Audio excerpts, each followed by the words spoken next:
Você sabia que 70% dos brasileiros não tem reserva de emergência? E que a maioria dos brasileiros vivem no limite do cartão de crédito? Então, se investimento é um assunto interessante para você, fique comigo até o final, porque a gente vai falar de alguns aspectos que é importante você se atentar antes dos investimentos e durante os seus investimentos. Então vem comigo.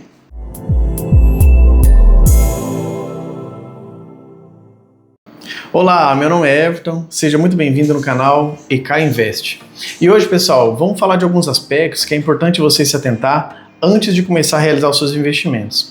É claro que eu poderia chegar aqui e já falar para vocês como montar uma carteira de investimento, passar ideias dos grandes investidores do mundo inteiro, mas eu não vejo pessoas falar de alguns aspectos importantes que se trata de antes de você realizar os seus investimentos. Então vamos falar desses aspectos aqui um pouco, vamos falar de uns aspectos também durante os seus investimentos. Beleza? Então vamos lá. Pessoal, antes de a gente começar a falar desses aspectos, para você começar a investir, logo de cara é importante que você não esteja endividado. Por quê? Porque as dívidas, ela tem um juros muito alto. Então a ideia principal é você quitar primeiro as suas dívidas e logo depois o segundo aspecto principal é você criar uma reserva de emergência. Lembrando que a reserva de emergência, o próprio nome já diz, é uma reserva para futuras emergências, tá? Então, só para vocês terem noção de que por que é preciso você ter uma emergência, imagina que você começou a investir hoje. Você pega parte do seu salário tão abençoado que Deus te manda e você reserva um pouquinho desse valor para os seus investimentos. E se você não tiver investido em um local que seja seguro e com bastante liquidez, pode ser que se surgir um problema na sua casa, na sua família, doença, ou que você tem que gastar com remédio, ou com o conserto de um carro, ou com algum móvel da sua casa, e você tiver que usar o dinheiro dos investimentos seu, pode ser que não seja a melhor opção, porque quando você tira o dinheiro dos seus investimentos, você está perdendo o efeito dos juros compostos. Pode ser que, dependendo do local que você esteja investindo, você vai tirar esse dinheiro num momento ruim, no momento que o ciclo dos seus ativos estejam baixo. Você investiu um valor, você estaria com um valor menor agora, porque os seus ativos desceram, e você teve que tirar nesse momento para cumprir alguma emergência. Então é importantíssimo que você tenha primeiro a sua reserva de emergência. Beleza? Então, dito isso, quitou as suas dívidas, fez a sua reserva de emergência, depois a gente vai para os investimentos propriamente dito. Mas, em relação às dívidas, eu posso te dar algumas dicas. Por exemplo, primeiro, priorize as suas dívidas que são mais caras. Tá? Então, se você tem uma dívida muito cara, um cartão de crédito, um financiamento ou um empréstimo, tenta quitar primeiro essas dívidas. E depois que você quitar essas dívidas, você vai para a sua reserva de emergência. Então você vai ficar um tempo juntando um pouco a sua reserva de emergência num lugar que tenha bastante liquidez, que seja bastante seguro, a exemplo do Tesouro Direto ou CDBs, né, que é um bom lugar para você guardar a sua reserva de emergência. Então só depois que você tiver uma reserva de emergência boa e não tiver com dívidas muito pesadas que atrapalhe a sua vida no cotidiano, aí então você vai partir para os seus investimentos, beleza? Então vamos lá. Pessoal, eu queria só dizer o seguinte, porque o intuito do nosso canal realmente é trazer para você formas de investimentos e que ela seja descomplicada e o mais segura possível. Então eu vou ser bastante chato, vocês vão ouvir bastante a gente falando sobre isso, sobre montar primeiro a sua reserva de emergência, ter uma segurança para depois você começar a investir, tá? Para que você não comece a investir assim de repente e depois você ter uma surpresa lá no futuro. E se você também tem dúvidas sobre a sua reserva de emergência, pode ficar calmo e tranquilo que nos próximos vídeos a gente vai detalhando formas de você poder fazer essa reserva de um jeito mais tranquilo. Mas, a princípio, eu já posso te dizer que se você pega a sua reserva de emergência e guarda, por exemplo, na caixinha do Nubank ou em alguns lugares que rende pelo menos 100% do CDI, com certeza o seu rendimento já vai ser maior do que o da poupança. Tá? O rendimento da poupança é muito pequeno. Ano após ano, é provável que o seu rendimento seja tão pequeno que passe pouca coisa acima da inflação. Então o seu ganho real será muito pequeno. É importante que você guarde a sua reserva de emergência em algum lugar que tenha no mínimo 100% do CDI, que equivale basicamente à taxa Selic, tá? É o valor da Selic menos 0,10. É importante que você tenha ao menos de 3 a 6 meses dos seus gastos necessários. Lembra do vídeo passado que a gente falou sobre isso? Anote num caderno, numa planilha, todos os seus gastos necessários. Quando você tiver esse valor, você multiplica ele por 3 ou 6. eu aconselho que você tenha no mínimo 6 meses dos seus investimentos, para depois você começar a investir. E pode ter certeza, você vai me agradecer, porque se acontecer algum problema na sua casa, na sua família, você tem essa reserva para te salvar. A reserva de emergência já me salvou em alguns casos e com certeza vai te salvar também. Bom, agora que já esclarecemos essas questões sobre dívidas e reserva de emergência, agora nós podemos partir para o investimento propriamente dito. Então, nos investimentos, nós temos um mundo de ativos que nós podemos investir ou colocar na nossa carteira. Em breve, faremos um vídeo aqui no canal montando a nossa carteira, a carteira do canal. E não vamos inventar a roda, não. Vamos partir por estudos de grandes especialistas de como montar uma boa carteira e como fazer com que essa carteira tenha o máximo de rendimento possível. O primeiro passo que eu te trago é defina o seu objetivo. Precisamos saber, antes de você começar a investir, se o seu objetivo é de curto, médio ou longo prazo. Porque pensa o seguinte, talvez a princípio pode parecer que não faça diferença, mas faz.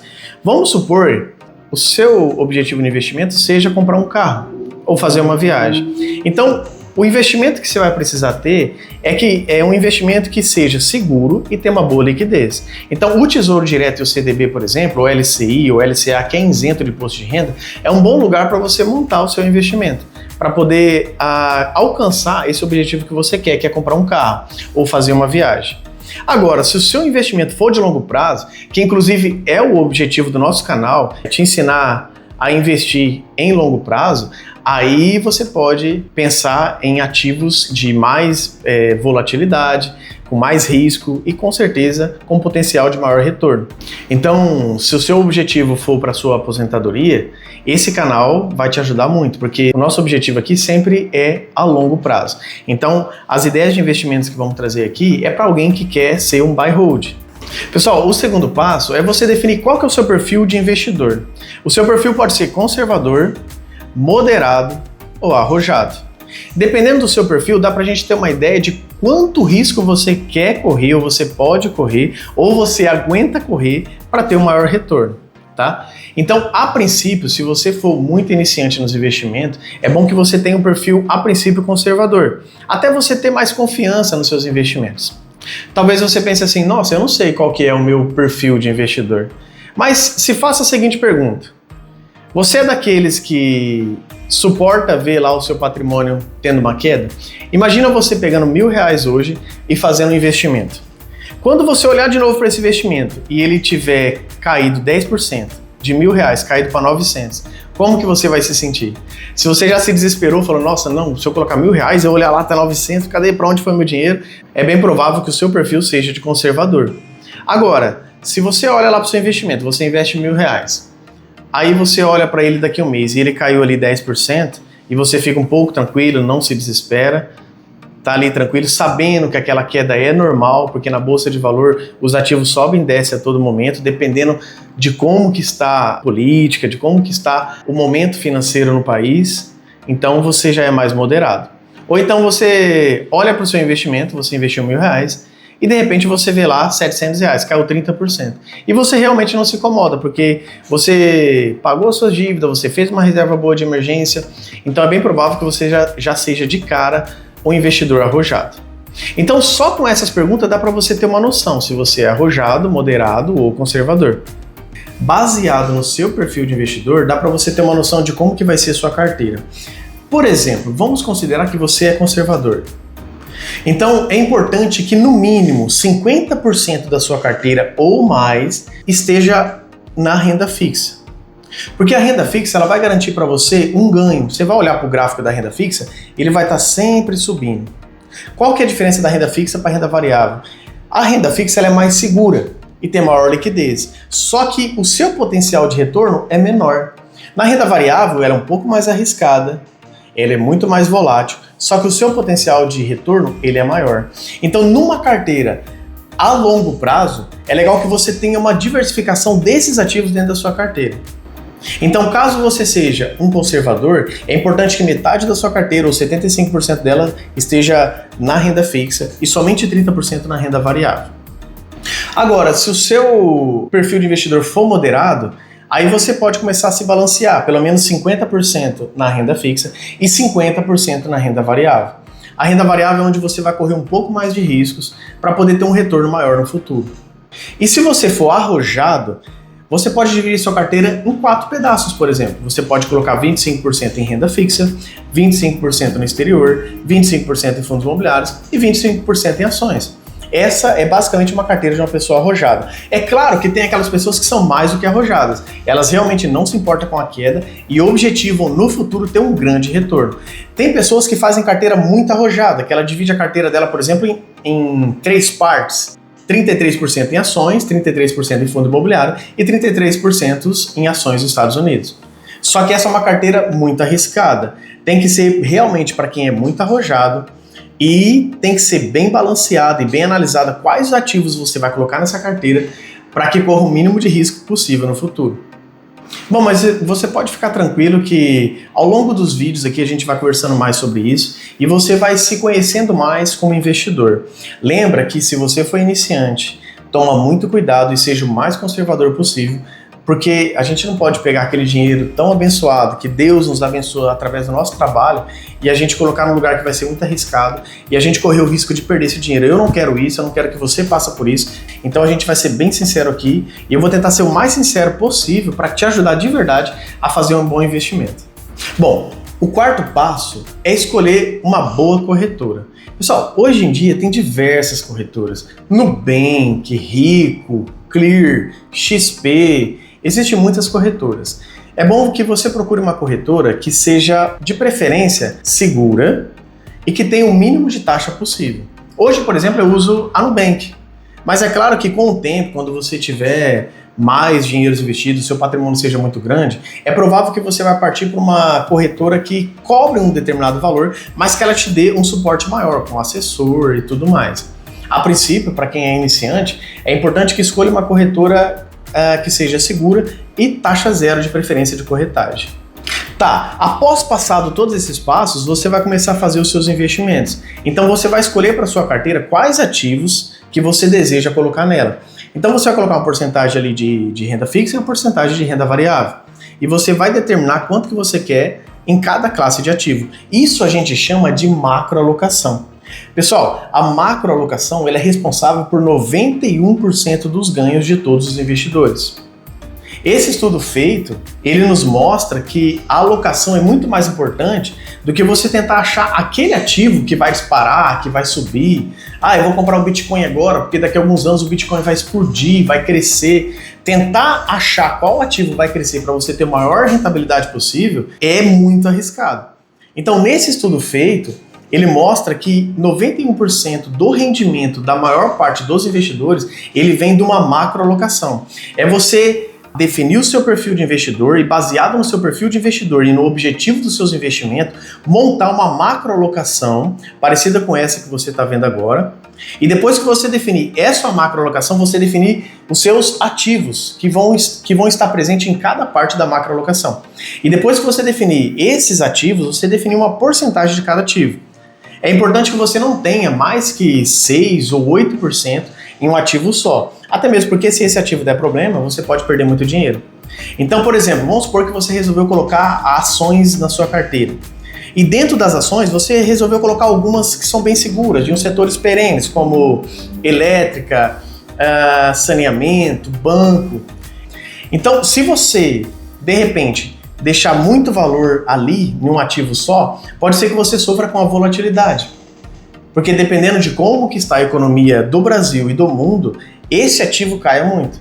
Então pode ser que você perca muito. A ideia é que dentro da sua alocação e dentro dos seus microativos, você determina uma porcentagem adequada para cada ativo que você tem dentro dessa classe de ativo.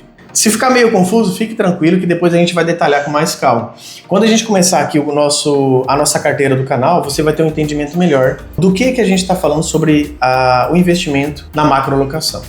Bom, e depois que você definiu sua carteira, montou as suas classes de ativos, escolheu os seus ativos para sua carteira, você precisa sempre fazer o rebalanceamento da sua carteira. Porque a macroalocação, que rende 91% dos ganhos do investidor, ele tem muito a ver com o balanceamento dos seus ativos. Então é importante que em cada classe de ativo você sempre faça o balanceamento para que você chegue no ideal da sua macroalocação. Por exemplo, vamos supor que hoje você tenha começado basicamente com uma ação brasileira, um fundo imobiliário, um ETF americano e um título do Tesouro. Você separou sua carteira ali. E vamos supor que no mês que vem você vai fazer um novo aporte nessa carteira. E quando você olha para sua carteira, você percebe que os fundos imobiliários caíram muito. As ações não caíram tanto, e nem os ETF. Então, quando você for fazer o aporte, você precisa equilibrar, fazer um aporte maior naquele ativo que caiu, nesse caso, o fundo imobiliário, para você sempre rebalancear a sua carteira. Se você conseguir definir uma boa macroalocação, essa macroalocação vai fazer com que você sempre compre aquilo que esteja barato. Quando você olhar para sua carteira, você vai ver aquele ativo que mais caiu e vai fazer um aporte maior nele, sempre para alcançar sempre o equilíbrio de todas as suas classes de ativos, para alcançar aquela porcentagem que você decidiu inicialmente. Depois que você fizer tudo isso, seguir esse passo a passo e fazer sempre o seu rebalanceamento de carteira, pessoal, a chance de você ter um rendimento alto a longo prazo é muito grande. E com certeza você vai sair na frente de 90% dos investidores. Parece engraçado, né? Você fala, não é possível que se eu fizer isso, seguir uma macroalocação, ter uma porcentagem certa de cada classe de ativo, definir os meus ativos dentro de cada classe, definir uma porcentagem em cima deles e começar a aportar em cada um deles, eu vou ter um rendimento acima de 90%. Será que é verdade? É verdade, porque a maioria dos investidores brasileiros e no mundo, eles não fazem essa macroalocação. Geralmente, a maioria das pessoas, elas tendem a pensar naquilo que vai dar maior lucro. Então tem pessoas que pegam 80% da sua carteira e coloca tudo em criptomoeda. Ou então pega mais da metade da sua carteira e investe naqueles ativos que eles acreditam que vai dar maior retorno. E isso é um risco terrível. Então a gente não precisa inventar a roda. Então no nosso canal, por exemplo, vamos seguir uma carteira baseada nos estudos, tá? De pessoas que conhecem, de especialistas que entendem do assunto, e vamos seguir a evolução dessa carteira publicamente para você acompanhar. É claro que nada do que a gente falar aqui é uma recomendação de investimento, até mesmo porque a gente não é analista CNPI, mas eu posso dizer para vocês que o que a gente vai mostrar aqui é como nós faríamos, baseado nos maiores investidores do mundo e no estudo de verdadeiros especialistas. Então, só recapitulando, lembrando que antes de você começar a investir, você precisa quitar suas dívidas, de preferências mais caras, que têm juros absurdos. Depois que você quitar suas dívidas ou tiver suas dívidas todas controladas, você precisa primeiro montar sua reserva de emergência. Lembrando que a sua reserva de emergência, de preferência, que tenha no mínimo 6 meses dos seus gastos mensais. Ou seja, o que você gasta no mês, você tem que ter pelo menos 6 vezes esse valor dentro da reserva de emergência. E depois que você tiver feito isso, você vai definir qual é o seu objetivo, se ele é curto, médio ou longo prazo. Se o seu investimento for de longo prazo, então aqui nesse canal vamos dar boas ideias, bastante ideias para você começar a investir e investir bem. E depois disso você vai analisar o seu perfil de investidor, verificar se o seu perfil é conservador, moderado ou arrojado, para a partir daí você montar uma macroalocação bacana na sua carteira. Depois você vai diversificar sua carteira em várias classes de ativos. A gente vai bater muito pé para você sempre diversificar sua carteira em várias classes de ativos, porque já foi comprovado em vários estudos que se você colocar todo o seu rendimento, todo o seu dinheiro numa classe de ativo, você tem grande chance de perder dinheiro a longo prazo. Porque existem ativos que são descorrelacionados. Por exemplo, a renda fixa. Se você investe em renda fixa, hoje o momento está bom. A chance de você ter um retorno daqui para frente grande é alto. Só que não vai ficar assim para sempre. Nem sempre a Selic fica em valores absurdos. Se mudar o governo e mudar a estratégia do governo, se o governo agora cortar gastos e começar a melhorar a nossa economia, é óbvio que os juros vão começar a baixar. Ou seja, aí você já não vai ganhar dinheiro igual você está ganhando agora na renda fixa. E lembrando que todas as vezes que a renda fixa tem alta valorização, ou seja, quando a Selic está em alta, geralmente os fundos imobiliários e as ações estão em baixa. Então, quando você tem ativo descorrelacionado na sua carteira, você consegue ter um equilíbrio. Se você investir uma porcentagem correta na sua renda fixa e na sua renda variável, quando você for fazer um novo aporte, nesse momento, por exemplo, pode ser que a renda fixa subiu e a sua renda variável tenha descido. Os seus ativos nas ações e no fundo imobiliário tenha caído. Então, você vai fazer um aporte aqui na renda variável. Você percebe como a sua macroalocação vai sempre fazer você sempre comprar aqueles ativos que vão estar em baixa? E quando você fizer isso, você vai melhorar o seu preço médio e com certeza vai ter um ganho maior no futuro. E o mesmo vale para o contrário. Se no futuro a economia do país melhorar ou trocar o presidente, sei lá, acontecer alguma coisa e nosso país melhorar, os juros vai baixar, os seus ativos de renda variável vão subir, e quando você olhar novamente na sua carteira, você vai aportar onde? Você vai começar a aportar na renda fixa. E assim você vai ter sempre o controle na sua carteira dos seus investimentos. Beleza, então? Se gostou desse vídeo, deixa um like aí para contribuir. Se quiser compartilhar, fica à vontade. Obrigado por ter ficado comigo até o final do vídeo e que Deus te abençoe sempre.